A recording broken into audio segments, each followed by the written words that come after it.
temple fut détruit, le peuple d'Israël écartelé entra en diaspora. Objet de haine et de mépris, les Juifs connurent toutes les humiliations, toutes les interdictions, toutes les tortures. 1290, expulsion d'Angleterre. 1306 et 1394, expulsion de France. 1492, expulsion d'Espagne. Au XIVe siècle, le port de la Rouelle, signe distinctif à la fois des lépreux, des juifs et des prostituées, est obligatoire dans le sud de la France. En Allemagne, près d'un demi-million de juifs sont exterminés par le feu ou la noyade. Troisième croisade, massacre d'York, 800 juifs sont enfermés dans une tour et brûlés vifs. 1648, en Pologne, 200 000 juifs égorgés. Au XVIIIe siècle, les persécutions atteignent les ghettos de Russie. Mais les idées de liberté sont en marche. 1789.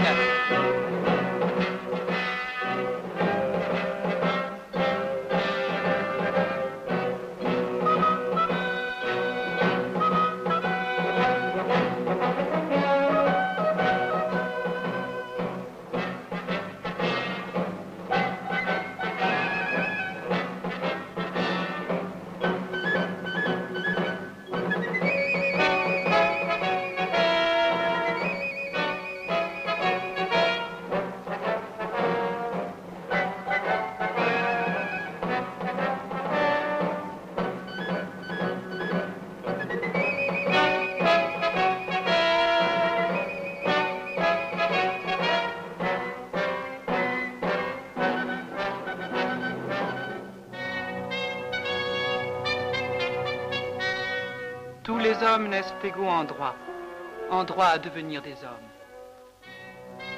Tous les espoirs sont permis, il faut les réaliser.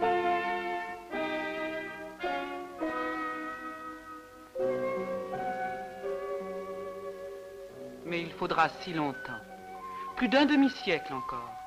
Et le premier député, le premier ministre juif, Adolphe Crémieux, obtient l'abolition du serment moré-judaïco, la citoyenneté française pour les Juifs d'Algérie et au Congrès de Berlin, les droits civiques pour ceux de Serbie.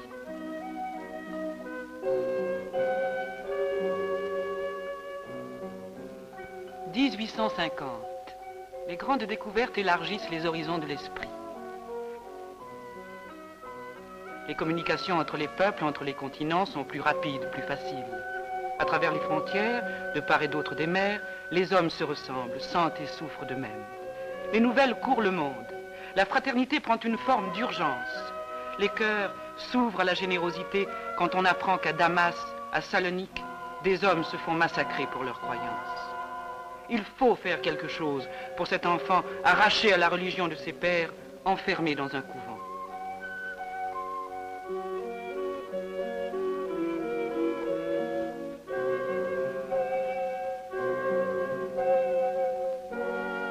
La presse est en plein essor. Les rotatives se multiplient. Les journaux suivent un rythme toujours plus accéléré. L'opinion publique s'émeut. Mais surtout, la portée de chacun de ces faits éclate hors de leurs limites. Le sens de l'universel apparaît. Les Juifs, qui plus que les autres ont souffert de l'oppression des siècles, plus que les autres peut-être sont emportés par cet enthousiasme. Ils vont faire quelque chose pour ceux qui souffrent.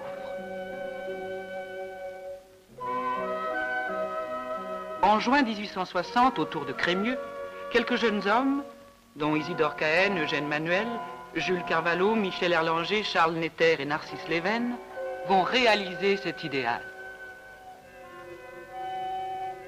Et un soir, dans le quartier du Marais, si dispersés sur tous les points de la terre et mêlés aux nations, vous demeurez attachés de cœur à l'antique religion de vos pères, si vous détestez les préjugés dont nous souffrons encore, les reproches qu'on généralise, les mensonges qu'on répète, les calomnies qu'on fomente, les dénis de justice qu'on tolère, les persécutions qu'on justifie ou qu'on excuse, Si vous croyez que ce serait un honneur pour votre religion, une leçon pour les peuples, un progrès pour l'humanité, un triomphe pour la vérité, et pour la raison universelle de voir se concentrer toutes les forces vives du judaïsme, petit par le nombre, grand par l'amour et la volonté du bien, venez à nous. Nous fondons l'Alliance israélite universelle.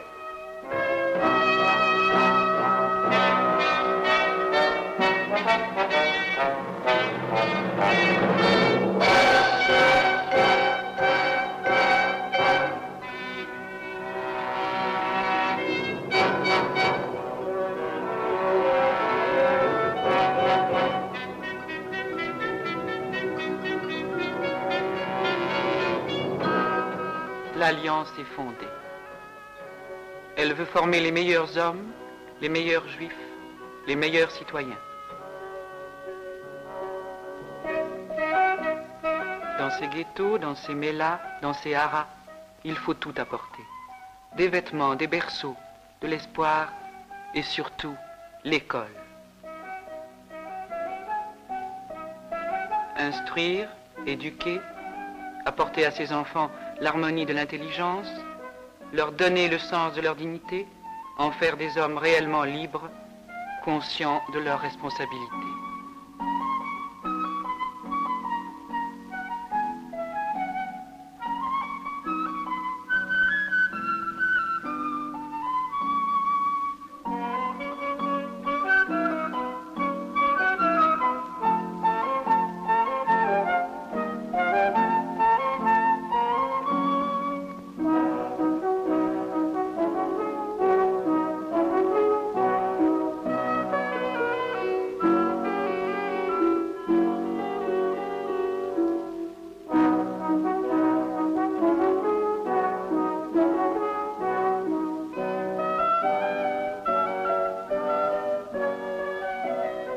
La France est alors à l'un de ses moments d'apogée.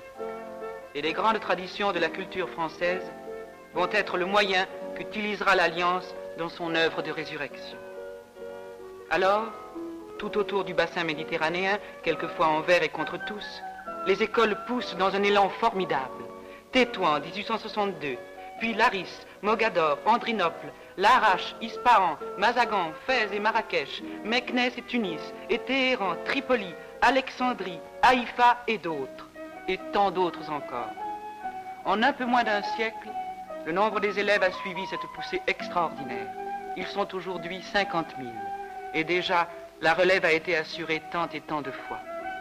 Les anciens élèves de l'Alliance, devenus maîtres à leur tour dans les écoles d'Auteuil et de Casablanca, enseignent maintenant dans leurs écoles.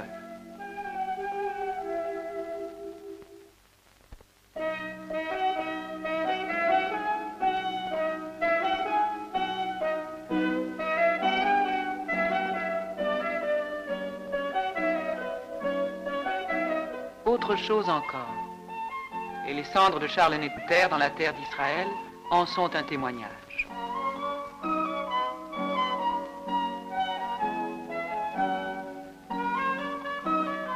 La Révolution avait donné aux Juifs le droit de travailler de leurs mains. Mais pendant des siècles, condamnés au seul métier d'usure ou à la mendicité, il fallait encore qu'ils apprennent à user de ce nouveau droit au travail. Et l'Alliance, en fondant sous l'impulsion de Charles Netter l'école agricole de Mikvé Israël en 1870, a enseigné aux Juifs à faire valoir cette terre qui, 75 ans plus tard, allait leur appartenir.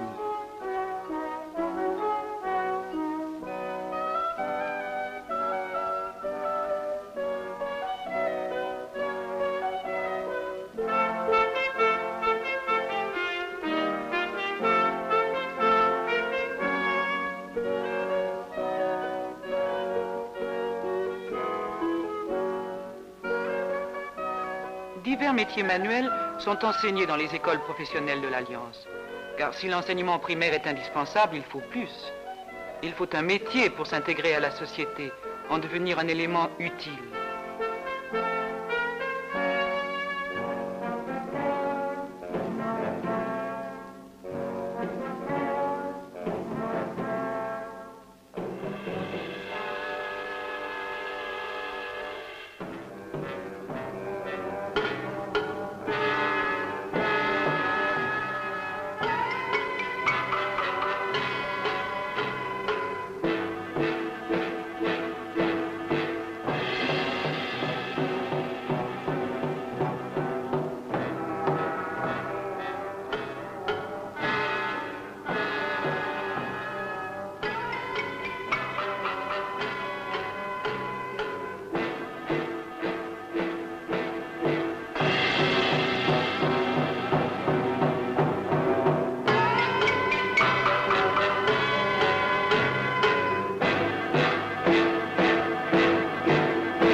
ici le monde du silence, des enfants sourds-muets.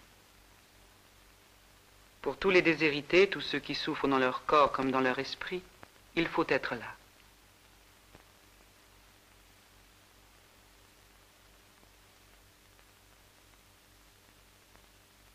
On va d'abord par le mime, en utilisant les schèmes moteurs d'imitation visuelle, aider l'enfant à franchir le miroir, à appréhender le monde. Grâce à ce jeu, très savamment dirigé, l'enfant construira ses opérations mentales. Puis, l'édifice nerveux sera prêt à recevoir la superstructure du langage. Alors, et alors seulement, on peut avoir recours à des amplificateurs très puissants qui permettent d'utiliser le minimum de sensibilité auditive souvent présente chez les sourds-muets. On ne peut pas, en effet, les mettre en contact prématurément avec des sons dont l'étrangeté serait pour eux traumatisante.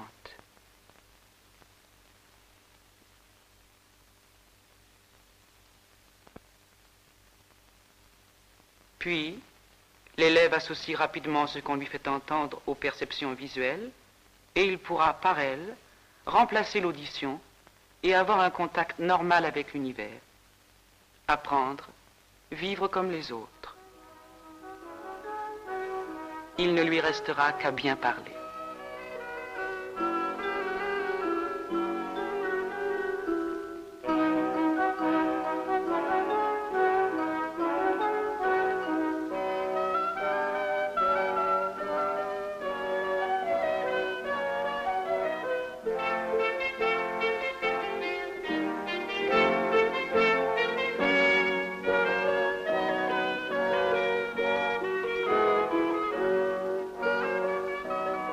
Ainsi, sur sa lancée, l'Alliance avait à la veille de la guerre porté ses efforts toujours plus fructueux contre toutes les souffrances.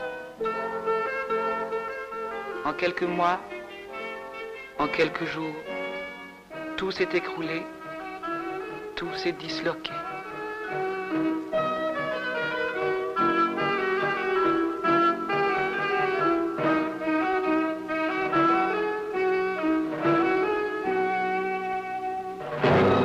Paris, 1942.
Parmi les ruines et les deuils, les Juifs d'Europe se cherchent et se retrouvent à peine. Les oubliés du massacre se comptent dans la stupeur et ont vite fait de se compter.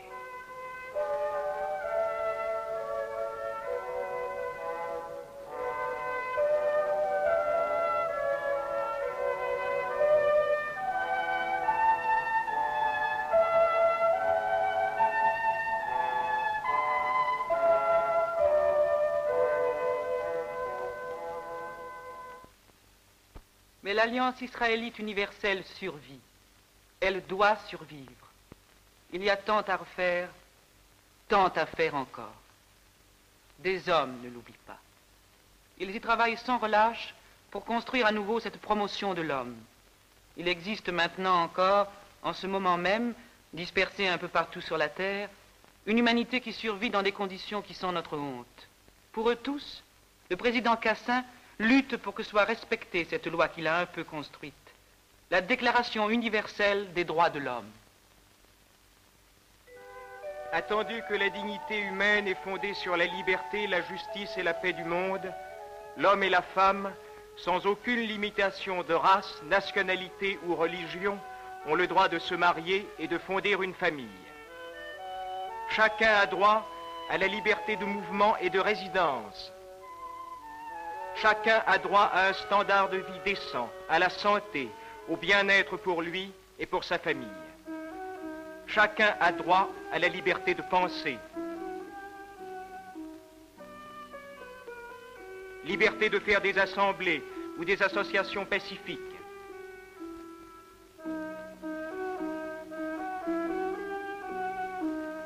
Chacun a droit à la vie, la liberté, la sécurité de sa personne.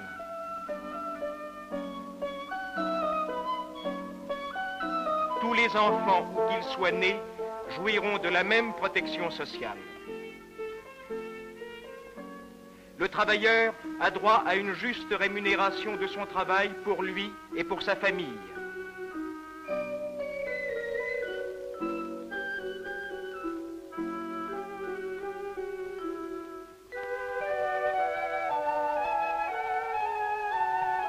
Chacun a le droit de trouver un pays d'asile contre les persécutions et d'y trouver le bien-être.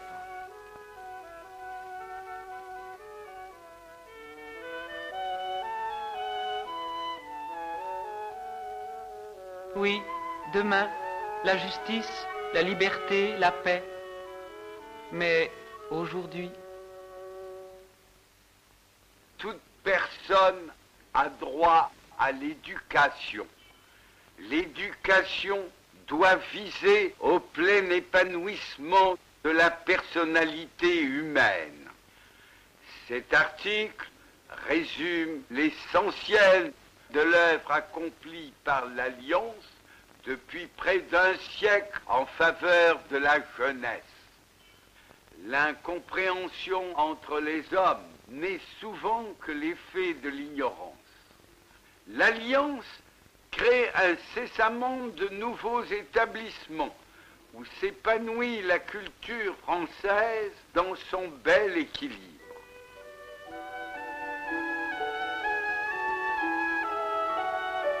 et voici le lycée franco-israélien de Tel Aviv.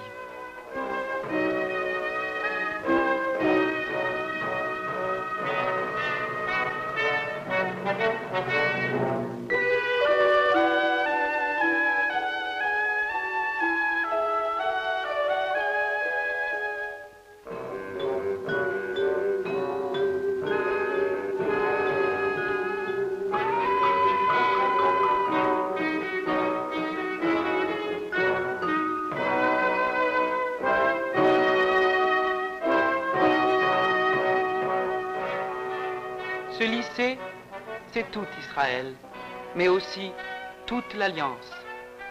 Dynamisme puissant qui n'a pas de temps à perdre. On construit encore et déjà on enseigne là où l'on construit.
Mais il faut encore beaucoup d'efforts pour continuer, achever ce lycée.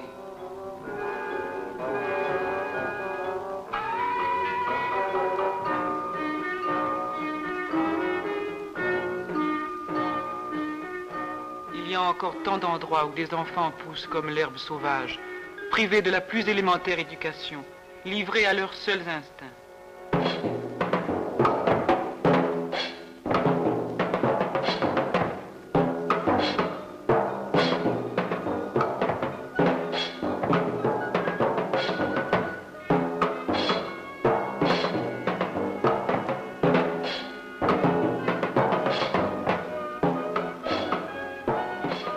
Et pourtant, ces enfants ne demandent qu'à devenir des hommes.